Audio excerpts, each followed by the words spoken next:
जुन्या मुंबई पुणे महामार्गावर शनिवार दिनांक 12 जुलै रोजी बोरघाटात पाईप वाहून नेणाऱ्या ट्रकचा अर्जंट ब्रेक लागल्याने ट्रकमधील पाईप धक्क्याने मागे सरकले व ट्रकच्या मागे असलेल्या ॲक्टिवा, मोटरसायकल व कारवर पाईप कोसळल्याने भीषण अपघात झालाय।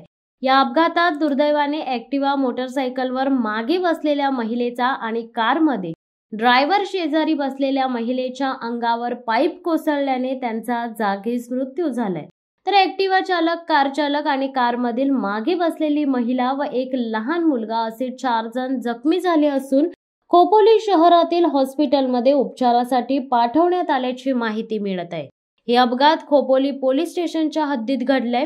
गेल्या महिनाभराआधीच रात्रीच्या सुमारास असेच पाईप वाहणाऱ्या ट्रकमध्ये गच्च भरलेले पाईप बोरघाटात जात असतानाच चढणीवर ट्रकमधून अशाच पद्धतीने पाईप सरकून रस्त्यावर कोसळले होते। मात्र त्या ट्रक मागे असणारी कार ट्रक पासून काही अंतरावर असल्याने सुदैवाने मोठा अपघात होता टळला होता।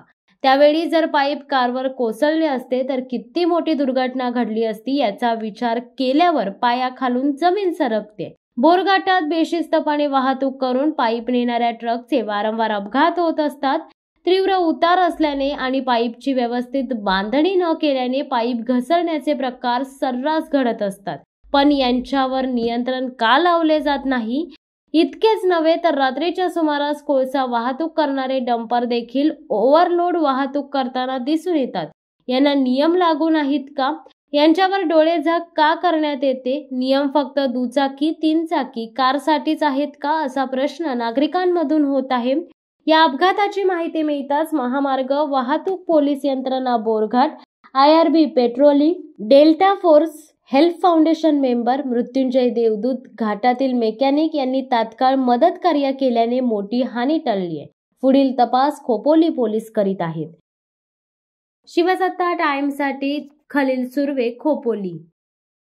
दे धडक बेधडक वृत्त देणाऱ्या आपल्या शिवसत्ता टाइम्स न्यूज चॅनलला लाल बटन दाबून सबस्क्राईब करा आणि बेल आयकॉनला क्लिक करायला विसरू नका।